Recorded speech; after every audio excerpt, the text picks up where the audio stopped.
காலையில் வெறும் வயிற்றில் வெந்தயம் சாப்பிட்றது அவ்வளோ குளிர்ச்சிங்க. நமக்கு ஒயிட் டிஸ்சார்ஜ் இல்லாமல் இருக்கும். அடுத்தது ப்ளீடிங் அந்த மாதிரி பிரச்சனைகள்லாம் கண்ட்ரோலில் வரும். நம்ம ஸ்கின்னும் நல்லாயிருக்கும், முடியும் நல்லாயிருக்கும். இப்போ நாள் நைட்டு ஊற வச்சுருங்க. காலையில் எம்டி ஸ்டமக்கில் தான் நம்ம சாப்பிடணும். இப்போ சாப்பிடும்போது அந்த வெந்தயத்தை நல்லா மென்று வாயில் நல்லா குபு குபுன்னு அந்த பொங்கி வர அளவுக்கு கிரைண்டரில் மாவு அரைச்சி அப்படி பாங்க அந்த அளவுக்கு நீங்கள் மென்று சாப்பிட்டிங்கன்னா உங்கள் கண்ணமும் நல்லா சதப்பிடிப்பாக க்ளோவாக இருக்குங்க. அது ஒரு எக்ஸசைஸ் மாதிரி. அடுத்தது இந்த மாவு சத்து அந்த வெந்தயம் வந்து நல்லா நிறையா இது பண்ணும்போது அதோட ஃபுல் சத்துகளும் நம்ம குடலில் வந்து அப்சர்வ் பண்ணும். அடுத்து ரெண்டாவதாக அந்த கருவேப்பிலை நான் அலசிட்டு அங்கே வச்சுருக்கேன் பார்த்திங்களா, அதில் 2 கொத்து கருவேப்பிலையை சேர்த்து தாங்க நான் மென்று சாப்பிட்றேன். இது எதுக்குன்னா நமக்கு கருவேப்பிலை வந்து அயன் நிறையா இருக்குது. ரெகுலராக நம்ம வந்து அயன் டேப்லெட்லாம் போடணும்னு அவசியம் இல்லைங்க.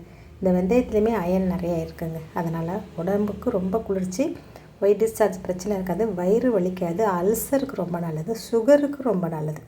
இத்தனை ஒரு பெனிஃபிட்ஸோடு இருக்கிற நம்ம வீட்டில் கிச்சனில் இருக்கிற ஒரு பொருளை நைட்டு டெய்லி ஊற வச்சு இன்னையிலேருந்து நீங்கள் சாப்பிட ஆரம்பிங்க.